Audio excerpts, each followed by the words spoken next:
Avivamiento o apostasía en nuestros días es el título para el día de hoy.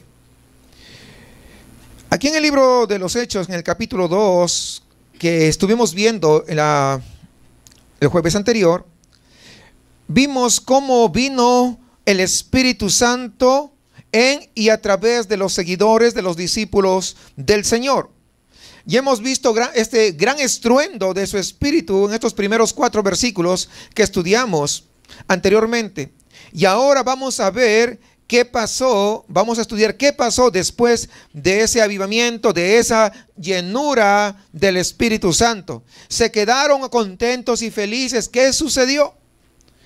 Por lo tanto, y si seguimos viendo, vamos a ver qué podemos esperar nosotros en los postreros días. Un avivamiento, como Pedro dice, o tal vez será que en estos días hay un falso avivamiento, que se anda predicando por diferentes lugares y muchas veces llegan a iglesias donde saben que pues dan unas buenas ofrendas, entonces andan declarando avivamientos por aquí, por allá, y lo único que dejan es gente confundida porque no pasó nada. Y vamos a ver si eso se ajusta a la palabra de Dios. Y vamos a ver que en estos postreros días, los que nos tocan a nosotros, va a ser un poco diferente a ese gran avivamiento que Pedro habla en este pasaje. Y vamos a entender por qué.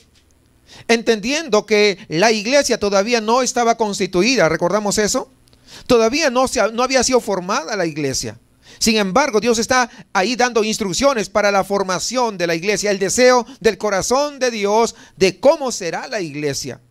Sin embargo, en ese amor tan grande, en esa sabiduría, pero sobre todo la misericordia de Dios con el pueblo, le está dando otra chance, me hablo de los judíos, para que pudieran arrepentirse, para que pudieran ellos disfrutar. Pero nuevamente vamos a ver que lo rechazan. Así que vamos a ver qué es lo que pasa en el versículo 5, sobre ese estruendo de lenguas que se habla, y vamos a ver cómo es esto realmente. Moraban entonces en Jerusalén,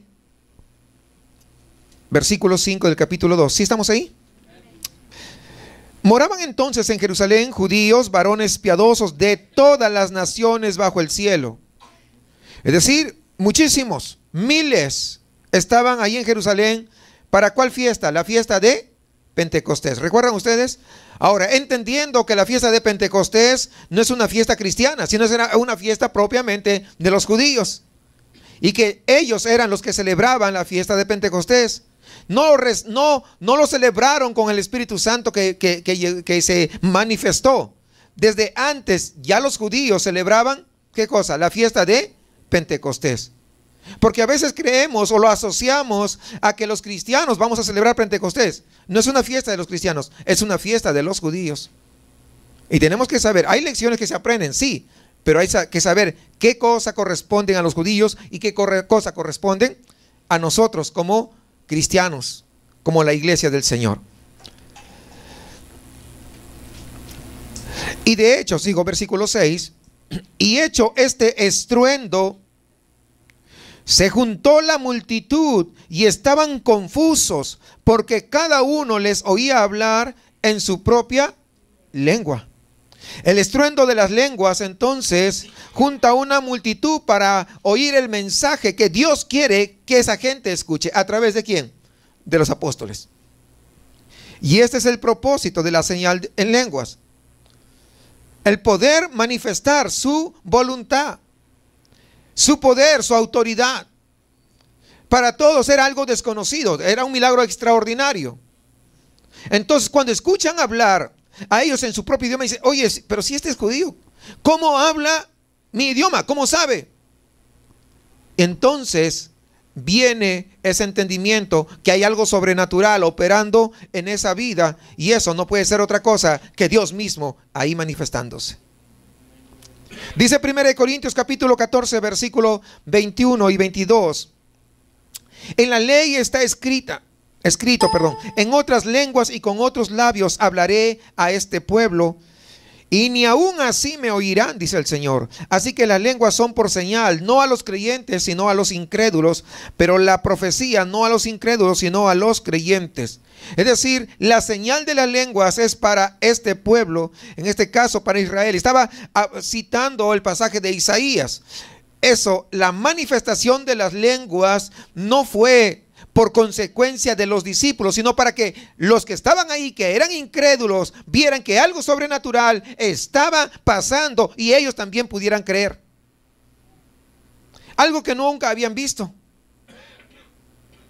¿Sí comprenden eso? O sea, ellos no sabían su idioma, pero como consecuencia de que Dios quería alcanzarlos con su misericordia, les da lenguas de ellos para que hablen en su propio idioma. Así que Dios da la lengua por señal. ¿A causa de quién? ¿De los creyentes? No, a causa de los judíos incrédulos en ese caso. ¿Para qué? Para que pudieran manifestar su gloria. Recuerde una cosa, que el Señor dice que el Espíritu Santo vendrá sobre vosotros y luego dice, y me seréis testigos. Es decir, cuando uno es bautizado con el Espíritu Santo, no es para decir, ¿cómo estás, hermano? No, pues yo estoy bendecido y en victoria. No, es para poder ser testigos de la gloria de Dios. Testigos viene una palabra que significa mártir. Es decir, que estar dispuesto. Si yo soy bautizado, lleno de la presencia de Dios, lleno de su Espíritu Santo, no es para hablar 4 lenguas, es para poder llevar la palabra de Dios. Es para poder evangelizar. Es que mi boca no se va a callar para hablar de ese Dios grande, extraordinario, que ha hecho algo maravilloso por mí, que mandó a su Hijo y ahora soy una nueva criatura. Y no es un evangelismo por imposición, como decíamos en la clase anterior, en el estudio anterior, sino es una actitud de poder salir a poder evangelizar. Creo que Dios es bastante claro. Todo este año, desde el servicio de Año Nuevo, hemos estado bajo la misma línea. ¿Qué es lo que Dios desea de nosotros? En primer lugar, empezábamos en la introducción de este libro de los Hechos, que Dios lo que desea es sumisión. ¿Recordamos eso? Sumisión. No solamente obediencia, porque puede haber obediencia, pero sin sumisión no le agrada a Dios. Lo que Dios quiere es sumisión, y como consecuencia de que te has sometido a Dios, entonces le obedeces. Porque hay muchos, ya habíamos visto algunos casos, ¿verdad?, en que obedecen, pero no son sometidos a la voluntad de Dios. Entonces Dios ni se agrada de eso. Haz la cuenta que no se hizo nada. Lo que Dios quiere es sumisión, y como señal y muestra de la sumisión, recién viene la obediencia. Entonces las lenguas los dio como señal a todos esos incrédulos que estaban allá afuera. ¿Sí? ¿Estamos claros ahí? Ok. Sigamos. Vamos a ver que las lenguas bíblicas eran en idiomas conocidos. Versículo 7 dice, y estaban atónitos y maravillados, diciendo, mira, ¿no son galileos todos estos que hablan? ¿Cómo pues les oímos nosotros hablar cada uno en nuestra lengua en la que hemos nacido? Partos, medos, elamitas y los que habitamos en Mesopotamia, en Judea, en Capadocia, en el Ponto y en Asia, en Frigia y en Panfilia, en Egipto y en las regiones de África, más allá de Cirene, y romanos aquí residentes, tanto judíos como prosélitos, cretenses y árabes, les oímos hablar en nuestras lenguas las maravillas de Dios. Y esto lo hace simplemente por su gran misericordia. Si entendemos y vemos esto, dice, les oímos hablar en nuestras lenguas las maravillas de Dios. Estaban hablando y dando toda la gloria a Dios. No estaban hablando incoherentemente. No estaban dando palabras repetidas que escucharon a otro hablar. Porque qué triste que en las iglesias, algunas iglesias, no todas, en algunas iglesias, si no hablas lenguas te señalan y te marginan.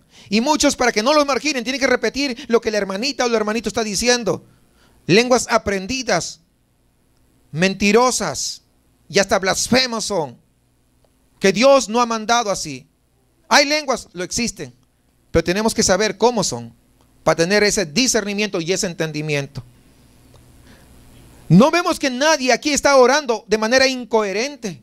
Todo tiene coherencia porque todo está ¿qué? Dándole gloria a Dios, como tiene que ser.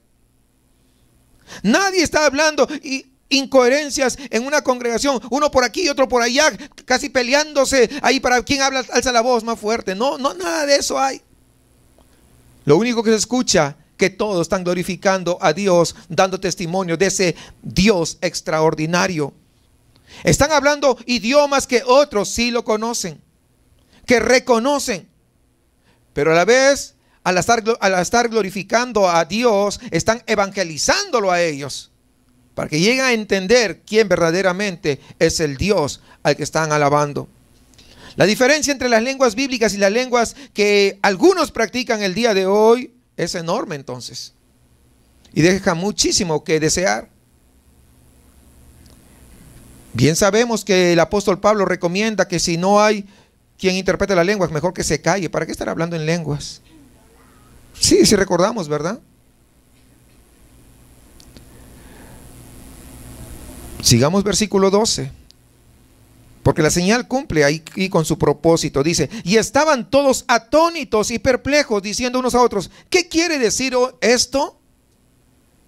Mas otros que nunca faltan, burlándose decían, están llenos de mosto. Pues no, son unos borrachos. Siempre hay gente que se va a burlar. Siempre.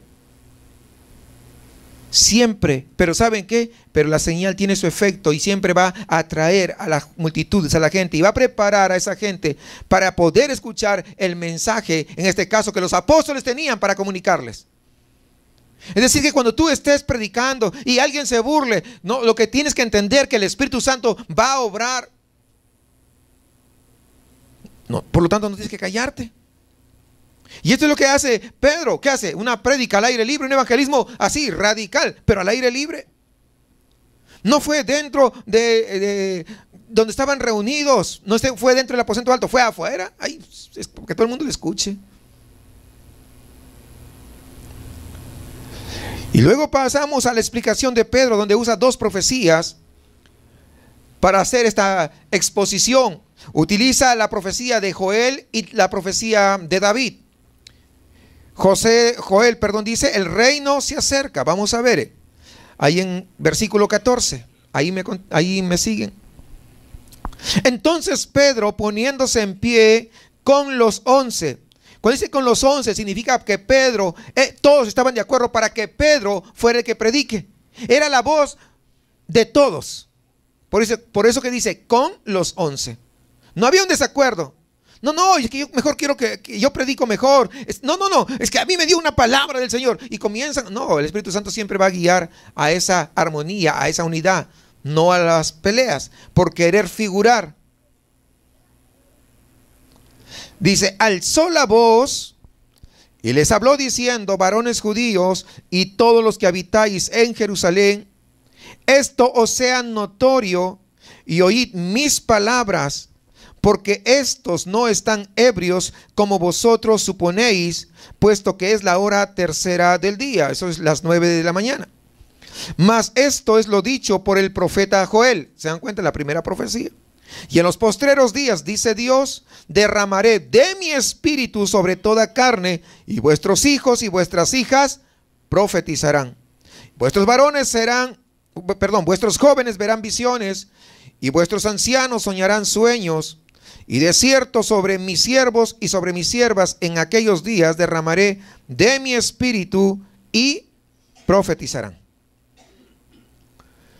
Muchos hoy en día en el cristianismo quieren aplicar esta profecía a la iglesia y se usa para la iglesia, para motivar a que sigan en lo mismo, tratando de hablar lenguas y tratando de que esto se aplique. ¿Saben qué? Voy a decirles algo. Honestamente, esto es muy tentador. Por eso muchos lo practican. Es tentador hacerlo porque yo pregunto, ¿quién no quiere una promesa de avivamiento? Pues seríamos mentirosos. Todo el mundo quiere, ¿cierto o no cierto? ¿Es verdad o no es verdad, hermanos? Claro. Pero vamos a ver. Tenemos que ver que esta promesa de los postreros días de la iglesia son muy diferentes a los postreros días de que vemos aquí en el libro en Hechos capítulo 2. Y ahorita se lo voy a explicar para que usted llegue a entender, porque es importante. Los postreros días de la iglesia, fíjense, ya nos quedamos ahorita en Hechos. Vamos a ir a 2 de Timoteo 3, 12 y 13 para entender. Estos son los postreros días de la iglesia. Y vamos a ver qué es lo que dice la Biblia. ¿Avivamiento o apostasía? Hay muchos que dicen, no, un avivamiento. No, lo que está diciendo, ponte vivo porque miento. Sino que lo habla tan rápido y piensa que dice avivamiento. Mire lo que dice. Y también todos los que quieren vivir piadosamente en Cristo Jesús padecerán persecución. Mas los malos hombres y los engañadores irán de mal en peor, engañando y siendo engañados. ¿Cómo van a ir? De mal en peor. Nuestra promesa es que las cosas van a ir cada día, ¿qué? De mal en peor. No dice que van a mejorar, van a ir de mal en peor, no mejor.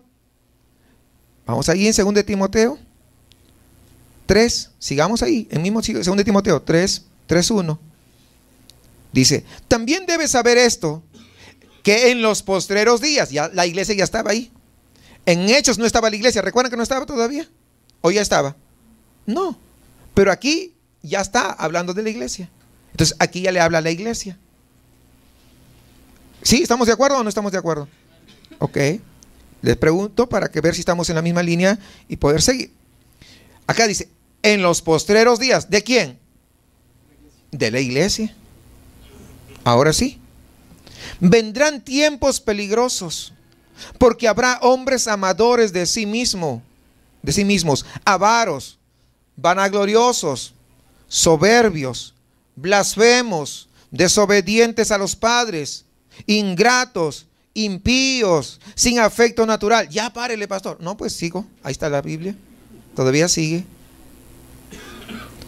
Implacables, calumniadores, intemperantes, crueles, aborrecedores de lo bueno.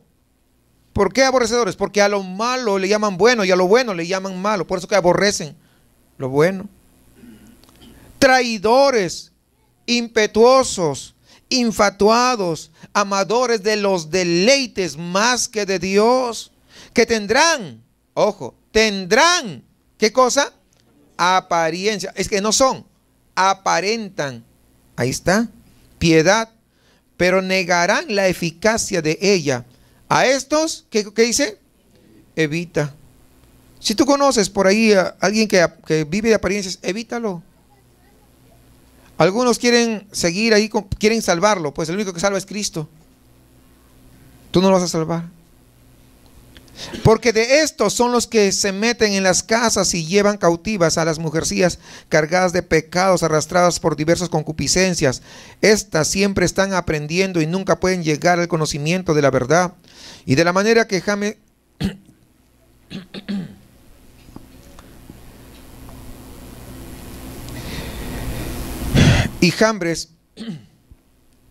disculpen hermano, resistieron a Moisés, así también estos resisten a la verdad. Hombres corruptos de entendimiento, réprobos en cuanto a la fe. Estos son los postreros días de la iglesia. Miren las cualidades tan espectaculares. Qué tremendo.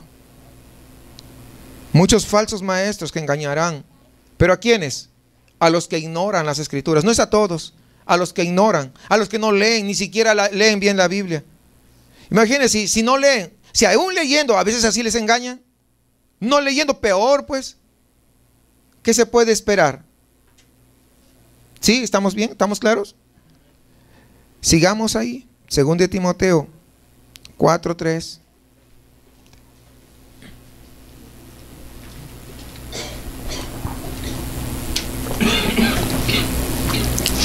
Pero el Espíritu dice claramente que en los postreros tiempos algunos apostatarán de la fe, escuchando a espíritus engañadores y a doctrinas de demonios. Es decir, en nuestros postreros días ¿Habrá un avivamiento o una gran apostasía? Pues hay una apostasía, hermanos. Porque una cosa es los postreros días, que se refiere a los judíos, y otra cosa que se refiere a la iglesia. Y ahora estamos viviendo en la iglesia, y los postreros días de la iglesia son muy diferentes a los postreros días de los judíos. Así que en Hechos, Pedro se está refiriendo a una profecía de Joel 2 acerca de los postreros días. ¿De quién? De Israel, de los judíos. Así que hay que tener cuidado cuando interpretamos esto, porque ahorita vamos a ver cómo Pedro va haciendo todo esto. Justamente del 17 hasta el 20 son los postreros días justo antes del Señor, la segunda venida. Y del 17, la segunda parte de ese versículo, estos postreros días habrá, dice, un derramamiento universal de su Espíritu Santo sobre toda carne, sobre todos los cuerpos de todos los hombres en toda la tierra. Esto no se hizo en Hechos 2. Esto corresponde a una segunda parte. Es una promesa para el milenio. No es para esos tiempos, no es para estos tiempos, es más adelante aún. Y en estos postreros días habrá también algo importante. Mire lo que dice aquí. Versículo 18. Y de cierto, sobre mis siervos y sobre mis siervas, en aquellos días derramaré de mi espíritu, ¿y qué? Y profetizarán. Ahora, mi pregunta es la siguiente. Quiero que aclaremos bien esto, hermanos. Si en esos tiempos, fíjese, si en esos tiempos no estaba la iglesia, ¿quiénes eran sus siervos? Los judíos que le servían a él, los judíos que habían creído en él, los judíos que se habían sometido a él. Es a ellos a quienes que derramaré de mi espíritu y profetizarán. Y es lo que hicieron. Este derramamiento lógicamente es diferente del que vemos anteriormente. Porque acá dice, no dice sobre toda carne, sino dice sobre mis siervos. ¿Quiénes eran sus siervos ahí? Los judíos. Entonces, podemos darnos cuenta que hay una diferencia en lo que Pedro estaba hablando. Y luego, del 19 al 20, habla de un derramamiento que sucede durante un tiempo de señales en la naturaleza. Y quiero que vayamos ahí. Vamos, versículo 19 de Hechos 2. Vamos a continuar. Y daré prodigios, fíjense. Y daré prodigios arriba en el cielo, señales abajo en la tierra, sangre y fuego y vapor de humo. El sol se convertirá en tinieblas y la luna en sangre antes que venga el día del Señor grande y manifiesto. Observe algo importante aquí. Ninguna de estas señales que estamos leyendo desde el versículo 19, ninguna de estas sucedió en Hechos 2. ¿O sí? No. Esta profecía de Joel no se ha cumplido en Hechos 2 y no se ha cumplido desde entonces. Cuando vamos a Apocalipsis, nos vamos a dar cuenta que todo va a suceder ¿cuándo? Durante la tribulación. Y eso ya lo hemos visto en algún momento con anterioridad. Así que aquellos días que está en el versículo 18 es justo antes de la segunda venida de Cristo. Exactamente como vemos Hechos 2 antes que también venga. Hechos 2:21 dice, y todo aquel que invocare el nombre del Señor, ¿qué dice? Será salvo. ¿Por qué dice esto? Porque la meta de toda predicación que Dios da siempre es para salvación de las almas. Siempre es para restauración. Siempre es para la gloria de Dios. Toda predicación que viene de parte del Señor no es para hacerte sentir mejor, sino para glorificar el nombre de Dios, sea glorificado en la vida de todos nosotros. Ahora, Pedro entonces ha empezado esa explicación de lo que está pasando con esa profecía de Joel 2. Podemos ver que los que quieren aplicar este pasaje a los postreros días de la iglesia, pues están equivocados por lo mismo que acabo de explicarles. Lo que vemos aquí se trata de los postreros días de Israel, justo antes de la segunda venida. Ahora Pedro sigue con su explicación usando otra profecía que está en Salmos. Versículo 22 al 35, David dice: el rey ha resucitado. Pedro está citando el Salmo 16, que también lo hemos estudiado. Es un salmo escrito por el rey David, y en su explicación lo aplica a Cristo Jesús el Mesías, que los judíos crucificaron. Y eso lo pueden ver del versículo 29 hasta el 35. Por esto vemos que Pedro sigue con el mismo ofrecimiento del reino. ¿A quién? A Israel, porque estaba buscando el arrepentimiento de ellos. Es tanto el amor de Dios que a pesar que lo rechazaron, a pesar de todo lo que le hicieron, Pedro todavía va una vez más para poder brindarle la oportunidad de que sus corazones puedan ser susceptibles a la palabra del Señor. Debemos entender que primero, con la profecía de Joel, anunció los postreros días de la tribulación, la segunda venida y el milenio. Tres cosas, tres acontecimientos muy importantes. Y todo esto podría haberse cumplido, digo podría, es un decir, si los judíos hubieran reconocido a Jesús como el Mesías, porque ahí hubiera cerrado el ciclo. Pero como ellos no reconocieron a Jesús como el Mesías, entonces nos alcanza a nosotros. Entonces Pedro está predicando: el reino se acerca. Ahora, con esta profecía de David, él está declarando que Jesús Nazareno es el Mesías prometido, que reinará sobre el trono de David, y su resurrección lo comprueba. Es contundente. Está predicando: el rey ha resucitado. Todo está listo y preparado para el cumplimiento de estas profecías. ¿Pero qué están haciendo los judíos?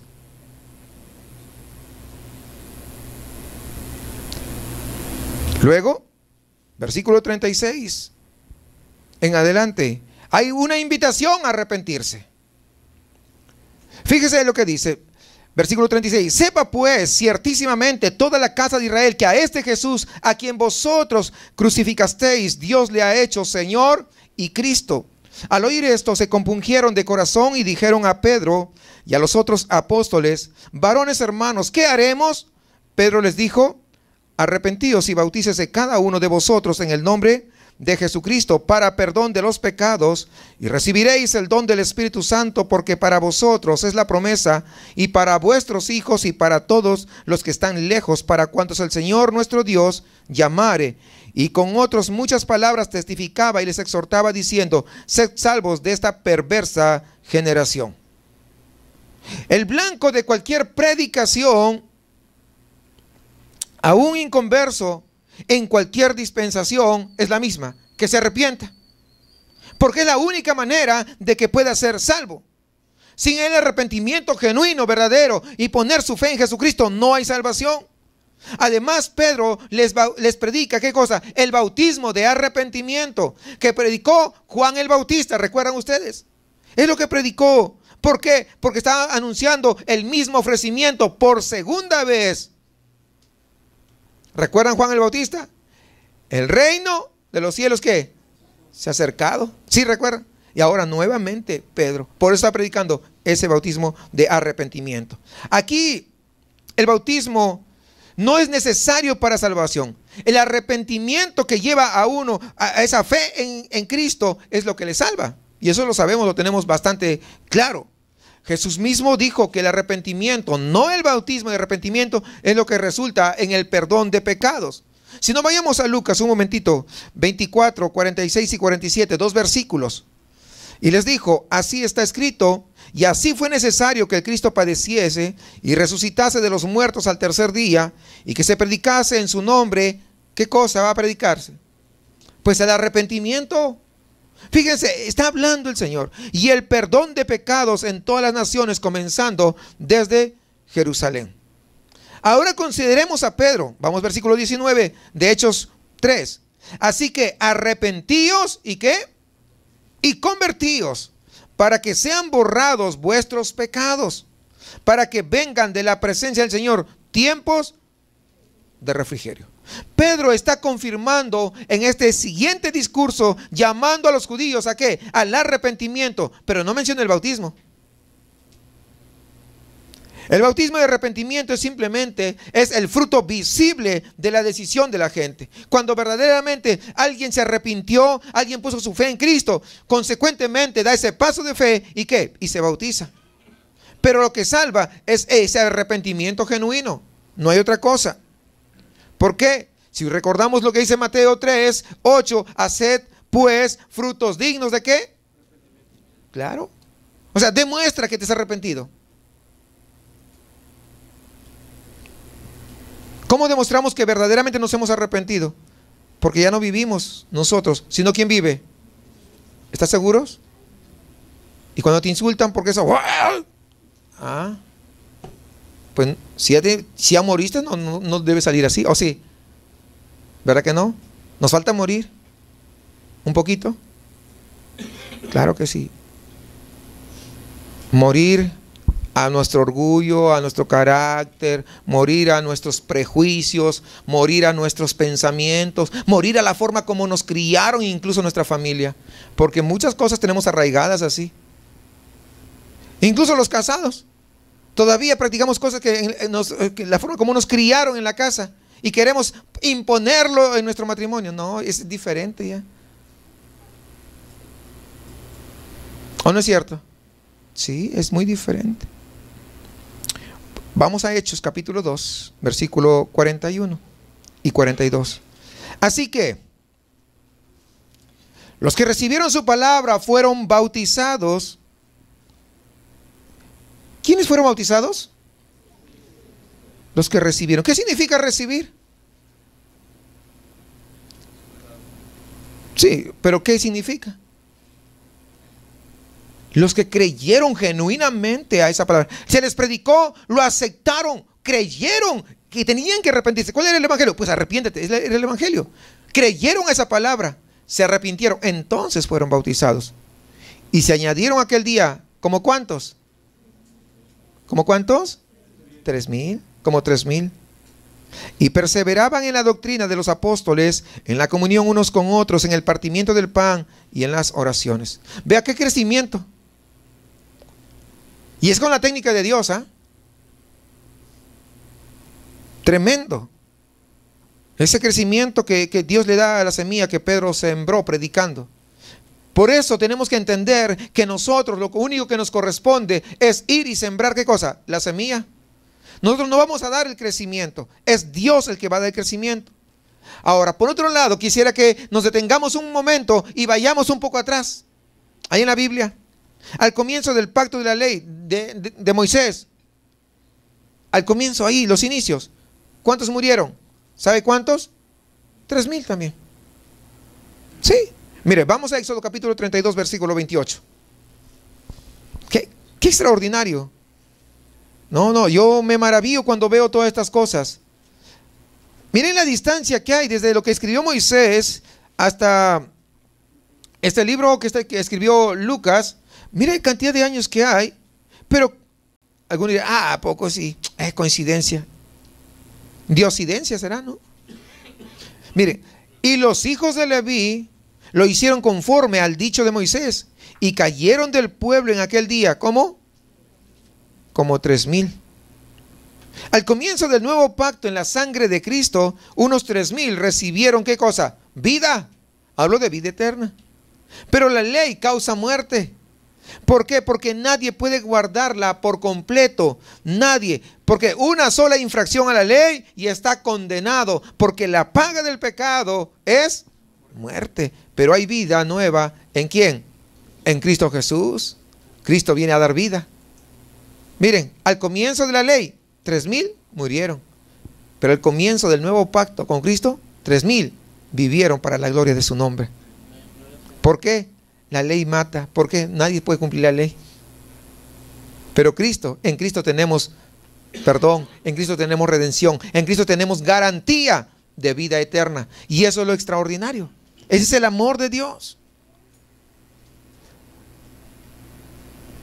Sigamos avanzando un poquito. Y sobrevino temor, versículo 43, a toda persona, y muchas maravillas y señales eran hechas por los apóstoles. El Espíritu de Dios, hermanos, hace esa obra de convencer a los hombres de pecado, de justicia y de juicio. Entonces, cuando hace eso, ¿qué? Comienza a inspirar un temor saludable, un temor que va a llevar al arrepentimiento al pecador. Es lo que hace la palabra de Dios. El Espíritu Santo, cuando se le da la palabra a alguien, cuando se le predica lo que recibió, el Espíritu Santo comienza a operar dentro de esa vida. Pero algunos se resisten. Y eso se resiste, ¿sabe por qué? Porque Dios todavía, en su soberanía, así lo decidió. Te voy a dar libre albedrío para que me creas o no me creas. Lo único que sí te hago presente es de que si tú no me crees, un día estaremos frente a frente. Si tú no me obedeces, a pesar de las oportunidades, un día estaremos frente a frente. Y en ese día, pues no tendrás excusas. Porque ya te predicaron, ya te dijeron, ya te explicaron de diferentes formas. Pero no quisiste. Versículo 44, sigamos en Hechos. Todos los que habían creído estaban juntos y tenían en común todas las cosas, y vendían sus propiedades y sus bienes y los repartían a todos según la necesidad de cada uno. Los hermanos vemos que se aman el uno al otro y están supliendo las necesidades unos de los otros. Pero ahora recuerde que ellos, ¿saben qué? ¿Por qué hicieron todo eso? Porque algunos ahora, no. Imagínense un pastor diciendo, ¿sabe que usted tiene que vender todas sus cosas? Ya Cristo viene y traiga todo a la iglesia.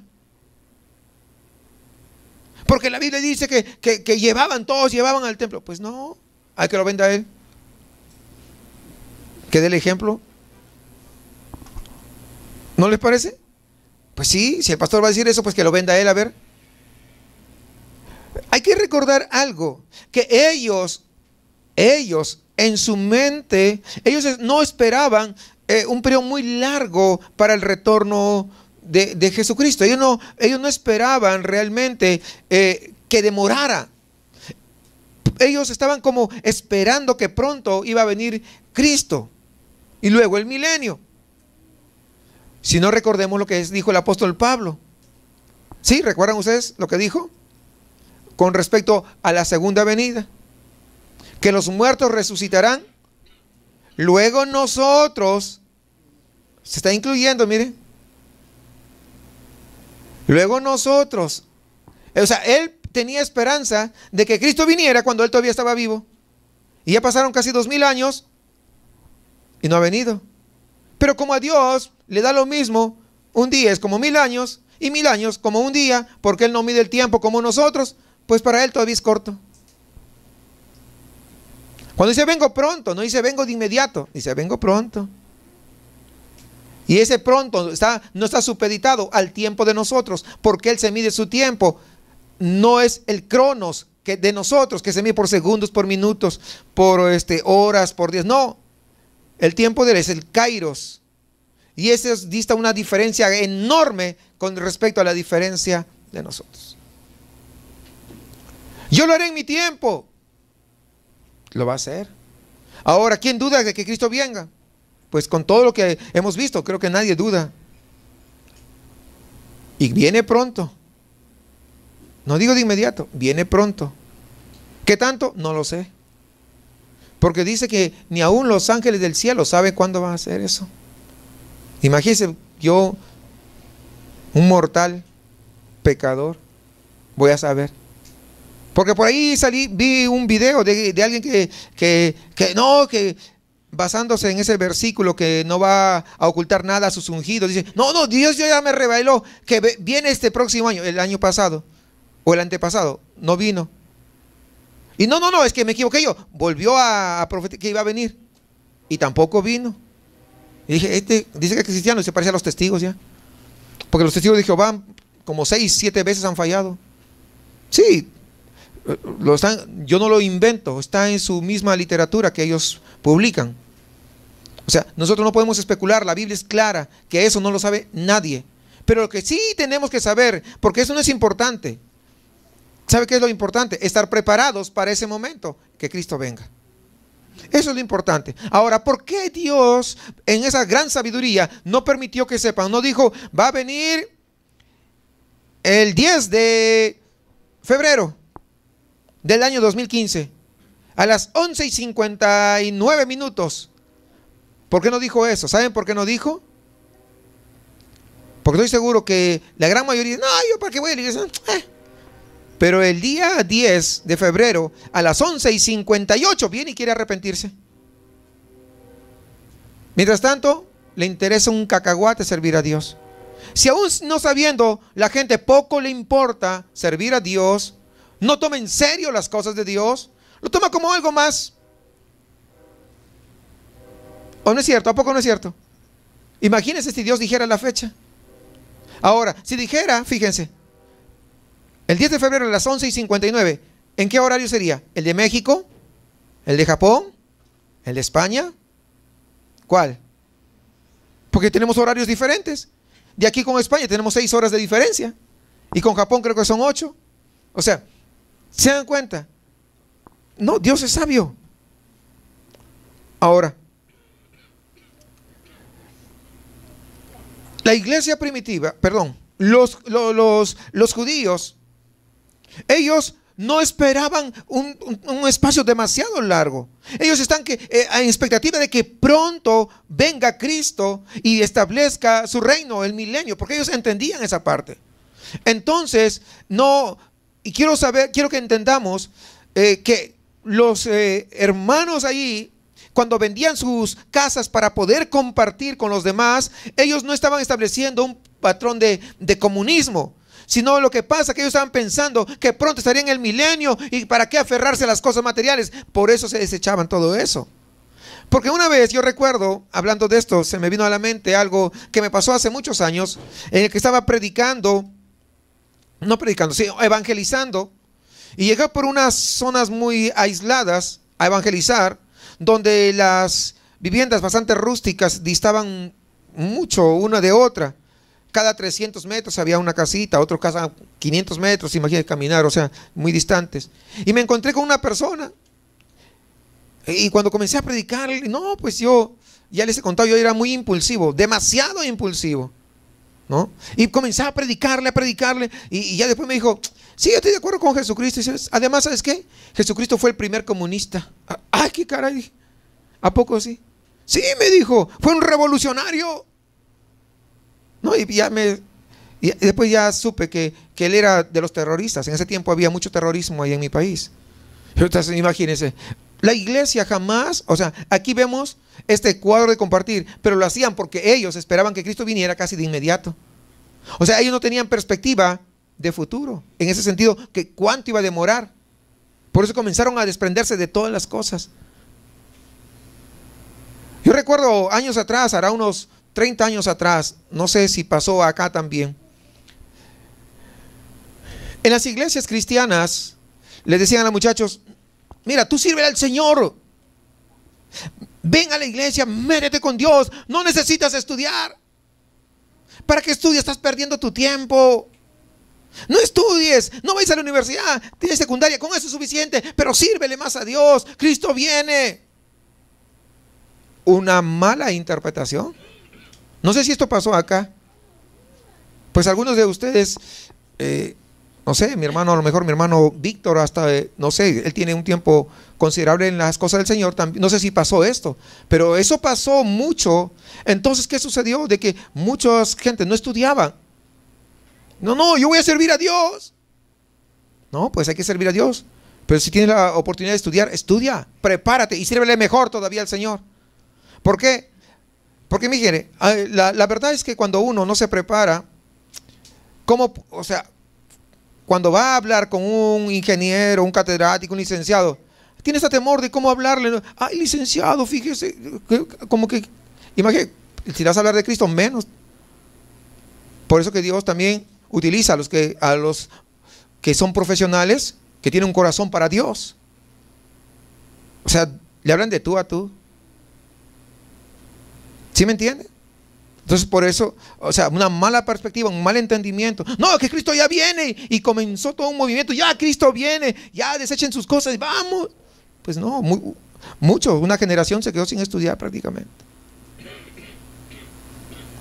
Y a los muchachos que sí estudiaban, pues los criticaban. Hoy ven a la iglesia, no eres espiritual, más carnal que nada. No. Imagínense. Ahora estos que estudiaron, pues siguen todavía adelante, son profesionales y Dios los ha bendecido. Y no digo que a los que no estudiaron no los ha bendecido, pero un mal entendimiento realmente de lo que es la palabra del Señor. Para terminar este capítulo, Lucas nos da ahí un resumen. Y perseverando unánimes,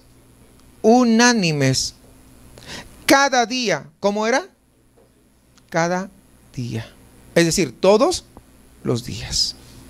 En el templo, y partiendo el pan en las casas, comían juntos. ¿Cómo? Con alegría y sencillez de corazón. ¿Cómo está tu corazón? ¿Está sencillo? ¿O todavía estaba orgullosito para darle una placada? No, para orar al Señor que le dé una placada, yo no puedo.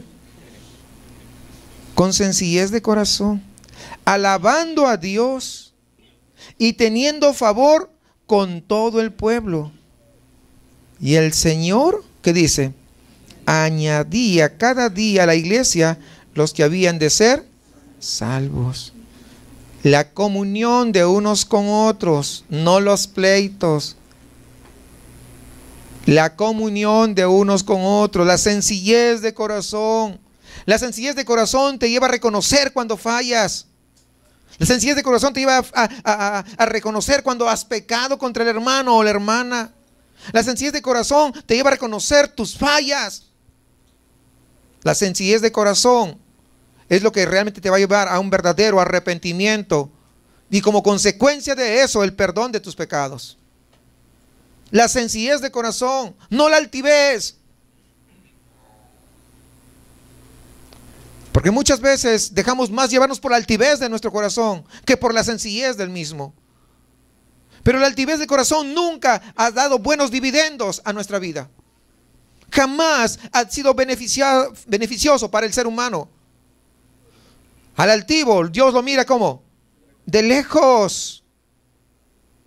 O sea, no, tenemos que entender esto, que es lo que Dios quiere.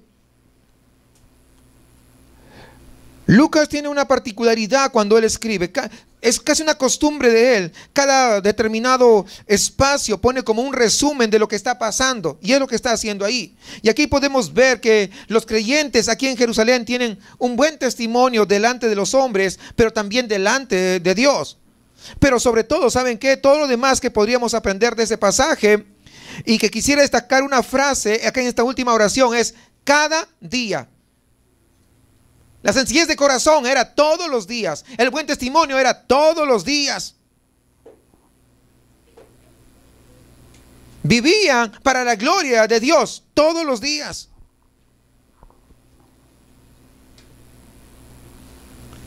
Miren, esta frase de cada día aparece varias veces, más de una vez.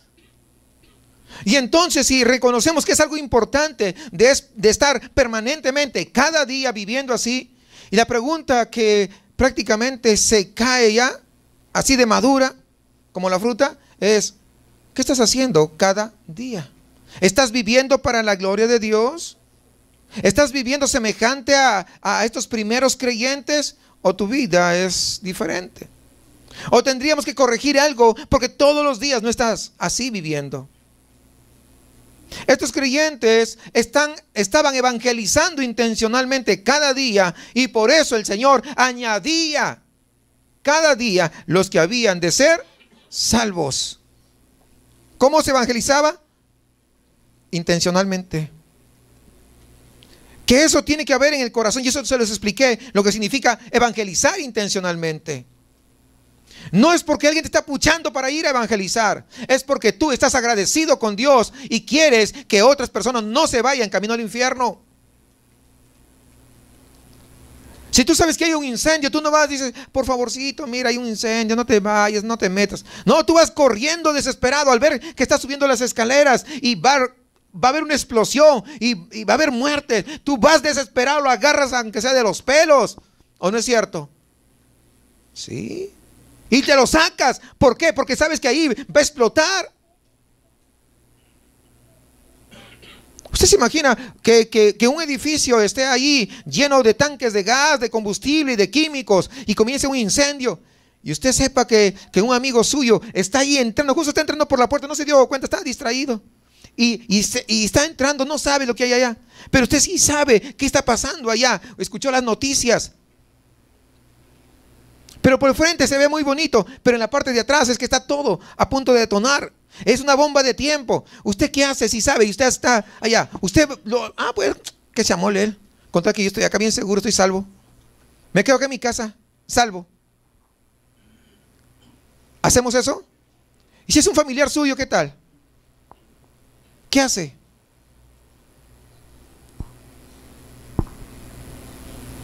Hace hasta lo imposible para poder salvarlo.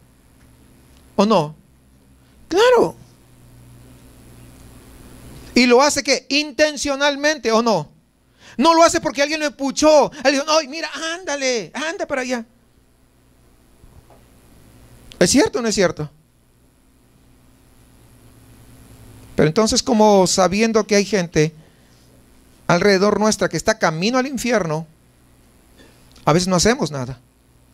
Y muchas veces estamos esperando que nos puchen para ir. Hey, ve a evangelizar. Hey, el sábado hay evangelismo.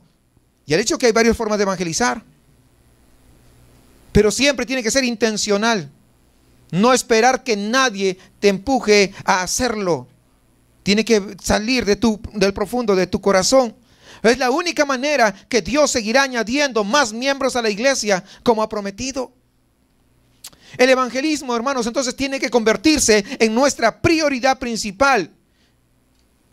Y yo creo que estamos fallando. Porque no se está predicando, no se está evangelizando con intencionalidad. Y ya van varios mensajes. Y les pregunté el otro día, ¿cuántas personas has evangelizado en estos últimos días? Tengo una cita de Oswald Smith, dice lo siguiente.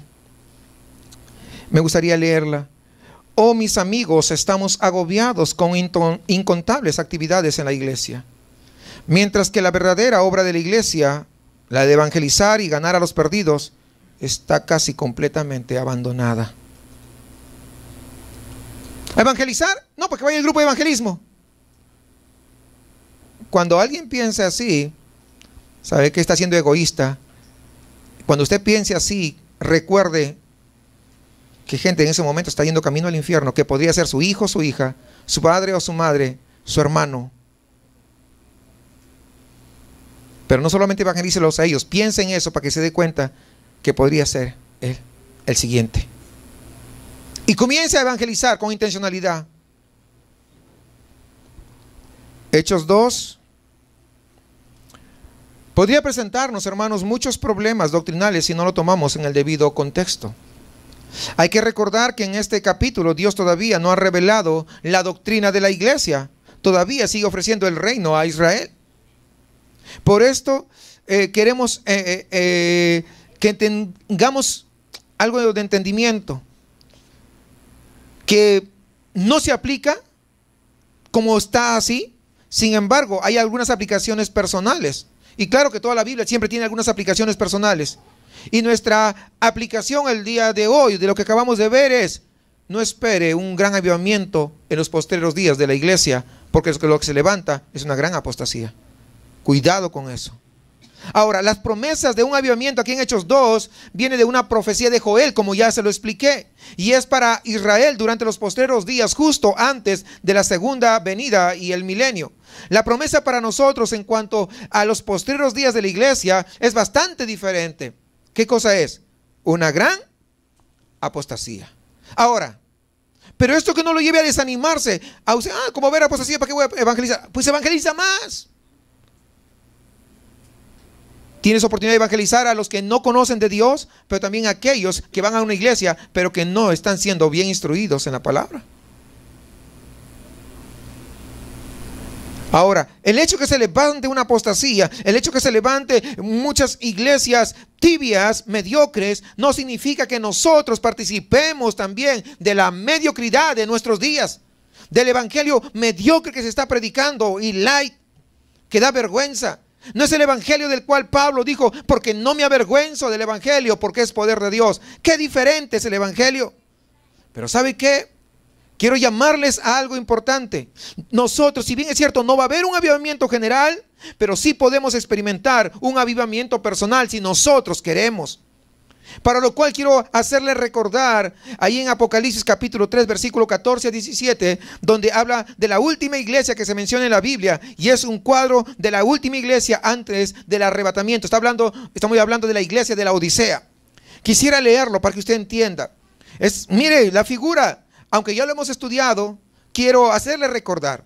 Dice, y escribe al ángel de la iglesia en la Odisea, he aquí el amén, el testigo fiel y verdadero, el principio de la creación de Dios, dice esto: yo conozco tus obras, que ni eres frío, eres light.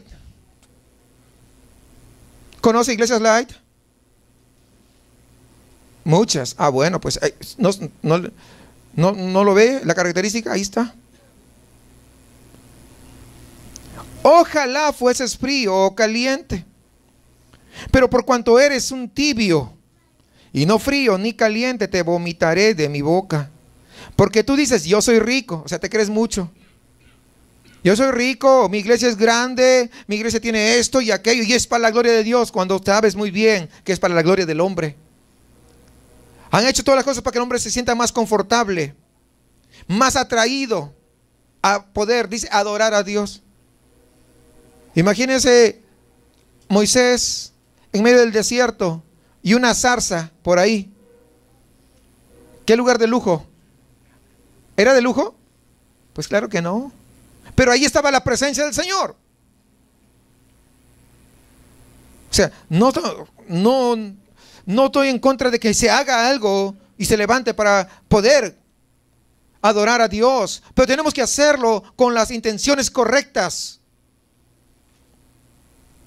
Yo soy rico y me he enriquecido y estoy gerenciando la iglesia como una empresa. Imagínense. Porque hay iglesias que se hacen así. Es más, algunas hasta venden acciones para poder construir. Como si la iglesia fuera de ellos. La iglesia es de Dios. Es que no se puede mezclar las cosas del mundo, las cosas seculares, con las cosas espirituales. Y luego dice, y me he enriquecido y de ninguna cosa tengo necesidad. Pues no, ni del Espíritu Santo. Por eso que ahora yo declaro. O sea, ya no le digo a Dios, no voy a Dios, no le pido que su misericordia se extienda sobre mis circunstancias, sobre mi problema, mi enfermedad. Ahora yo simplemente lo declaro. ¿Se dan cuenta? No tengo necesidad. Sí, ¿les parece actual o no este mensaje? Y no sabes, le dice. No, porque no sabe. Que tú eres un desventurado, miserable, pobre, ciego y para remate desnudo. Son palabras fuertes. Eso yo le expliqué ya cuando estábamos estudiando. Es la iglesia en apostasía, tibia, apática, indiferente, mediocre, materialista. Eso es. Y así es la iglesia de hoy. Y así será. ¿Por qué? Porque va de mal en peor. ¿Sí? Pero usted no tiene por qué ser así. Escúcheme bien. Atento a esto. Usted no tiene por qué ser así. No lo digo porque esté en esta iglesia, pero acá hay un llamado de parte de Dios. Y Cristo, fíjense, escribió a la iglesia de la Odisea y pronunció su juicio sobre esta iglesia, que era una iglesia apóstata. Pero quiero que me siga acompañando ahí mismo en Apocalipsis 3. Vamos al versículo 20, porque hay algo importante que quiero que usted comprenda esta parte.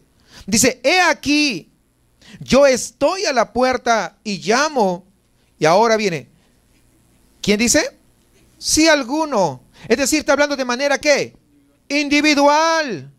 Ojo, Primero fue a la iglesia, pero ahora, en medio de esa tibieza y esa podredumbre, Dios extiende más su misericordia y hace un llamado de manera individual. Dice: estás en medio de la tibieza, en medio de esa podredumbre que apesta y no me gusta, pero si tú, de manera individual, oyes mi voz y abres la puerta, entraré a Él y cenaré con Él y Él conmigo. Es decir, jamás nos tenemos que quedar y ser parte de toda la corriente que se está moviendo. ¿Por qué? No podemos, porque acá hay un llamado. ¿A qué? A la santidad, un llamado a la comunión con Dios, un llamado a poder abrir esa puerta para que Él pueda estar con nosotros. El que venciere le daré que se siente conmigo en mi trono, así como yo he vencido y me he sentado con mi Padre en su trono. El que tiene oído, oiga lo que el Espíritu dice a las iglesias. A pesar de todo, en el versículo 20, está haciendo una invitación a individuos de la Odisea a ser diferentes. Cristo dice en este versículo que si alguno, ven, ya no está hablando de la iglesia en la totalidad, sino a cada individuo, si alguno. Nosotros, hermanos, podemos vencer la apatía, podemos vencer la apostasía de nuestra época, podemos ser diferentes entre todo el montón de indiferentes que hay. Marquemos la diferencia. Podemos experimentar ese avivamiento personal si nosotros lo queremos. No habrá un avivamiento general, pero sí puede haber un avivamiento personal si tú lo anhelas, si tú lo deseas, si tú lo buscas. Pero tenemos que entender esto. Todo depende de nosotros, del individuo. Si alguno, Cristo está tocando la puerta de cada individuo en la iglesia de la Odisea y el individuo tiene que responder. Se trata de una decisión propia. Versículo 18, Apocalipsis 3, 18 y 19, mire lo que dice.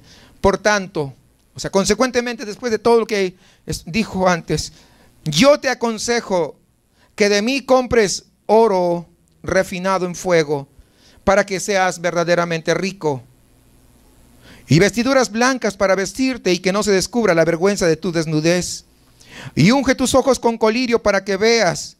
Yo reprendo y castigo a todos los que amo. Sé pues celoso y arrepiéntate. Usted puede abrir la puerta y entrar en ese avivamiento si cumple con estos requisitos.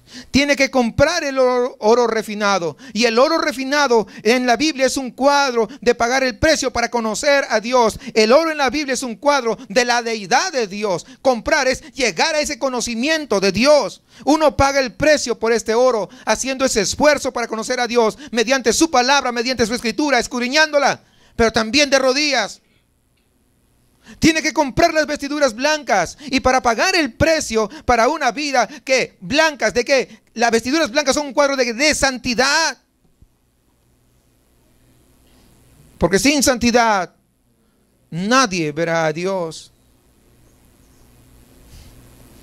Dice en Apocalipsis 19:8, se lo leo rápido y luego regreso. Dice: a ella se le ha concedido que se vista de lino fino, limpio y resplandeciente, porque el lino fino es las acciones justas de los santos. Y solamente las acciones justas de usted puede ser a través de la sangre de Cristo Jesús. De otra manera no es posible. Regresando a Apocalipsis, lo que leímos, dice: tienen que ungir sus ojos. Es decir, tienen que comenzar a andar por fe, por lo que dice la Biblia y no por lo que usted ve. Ya, diga basta ya de hacerle caso a mi carne, de querer andar de acuerdo a mi carácter, de querer de acuerdo a andar como yo estoy viendo o creo o pienso que tiene que ser así. Basta, debo comenzar a andar por fe, no por vista, sino ungir mis ojos. La unción de Dios sobre tu vida. 2 Corintios 5:7 dice: porque por fe andamos, no por vista. Y en Hebreos 11:6 agrega: pero sin fe es imposible agradar a Dios. Es imposible, no se puede, porque es necesario que el que se acerca, habla de manera individual, el que se acerca a Dios, crea que le hay y que es galardonador de los que le buscan. Versículo 19 de Apocalipsis 3, estoy regresando. Yo reprendo y castigo a los que amo. Consecuentemente, sé celoso y arrepiéntete. Es el llamado. Esto quiere decir que tienes que cambiar. ¿Cómo reaccionas frente a las circunstancias de la vida? Tienes que cambiar. No en una, sino en todas las cosas que sabes que estás mal. Tienes que cambiar. arrepiéntete. Es lo que es el llamado de Dios. Arrepiéntete. Y dice, y de manera radical, Cristo viene pronto. No sabemos cuándo, pero puede ser hoy. Podría ser mañana. Podría ser el próximo año, no sabemos. Pero es mejor estar preparado. Y si sabemos que Cristo viene pronto, quisiera preguntarte, cuando tú estés frente a Él, ¿quieres presentarte como un celoso y radical por su palabra? ¿O te quieres presentar como un cristiano tibio, mediocre y tratando de excusarte con tus excusas que no tienen valor ante la presencia de un Dios santo? Y cuando hayas pasado a la eternidad, te alegrarás de haber tomado esa decisión firme de servir y vivir para Dios, evangelizando y discipulando, yendo no porque te empujaron, no porque te animaron, sino porque entendiste que era un mandato de parte de Dios y que es la misión de cada uno de nosotros cumplirla en esta tierra, y que lo hiciste cada día, como los creyentes ahí en los Hechos. O te lamentarás eternamente de no haber oído la voz de Dios. Tú decides.